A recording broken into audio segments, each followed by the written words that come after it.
آج ہم ایک ایسے واقعے کے بارے میں بات کریں گے جس نے صرف ایک میدان نہیں بلکہ دلوں اور نسلوں پر اثر چھوڑا، اور وہ ہے واقعہ کربلا۔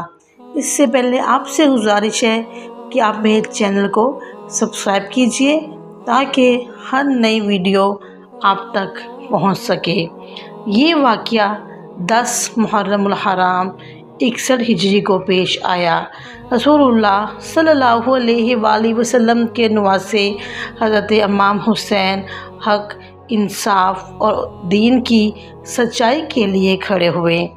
واقعے کی ابتدا اس وقت ہوئی جب حضرت امیر معاویہ کے بعد یزید حکمران بنا۔ کچھ لوگوں نے حضرت امام حسین سے بھی بیعت کا مطالبہ کیا، لیکن امام حسین نے ایسے معاملات میں اپنی رائے اور اصول موقف اختیار کیا۔ اسی دوران کوفہ سے بہت سے خطوط آئے جن میں لوگوں نے امام حسین کو آنے کی دعوت دی۔ امام حسین اپنے اہل خانہ اور ساتھیوں کے ساتھ روانہ ہوئے، لیکن حالات بدل گئے اور راستے میں انہیں کربلا کے میدان میں روک لیا گیا۔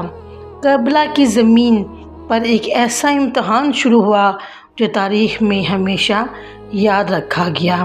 امام حسین اور ان کے ساتھیوں نے سخت حالات کا سامنا کیا۔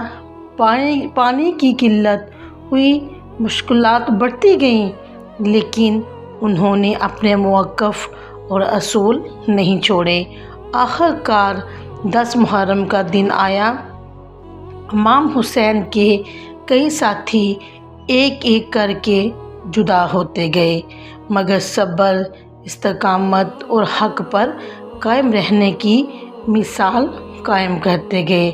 پھر وہ لمحہ آیا جب حضرت امام حسین بھی شہید کر دیے گئے۔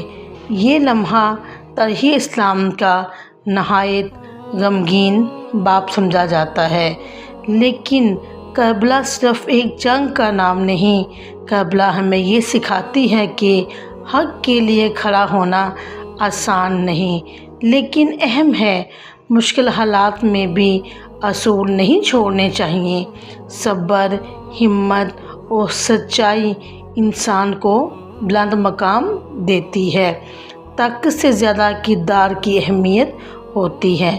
حضرت امام حسین کا پیغام آج بھی لوگوں کو یاد دلاتا ہے کہ عزت، سچ اور انصاف کی قدر کی جائے۔ کربلا ہمیں یہ نہیں سکھاتی کون طاقتور تھا، بلکہ یہ سکھاتی ہے کہ حق پر قائم رہنا کیوں ضروری ہوتا ہے۔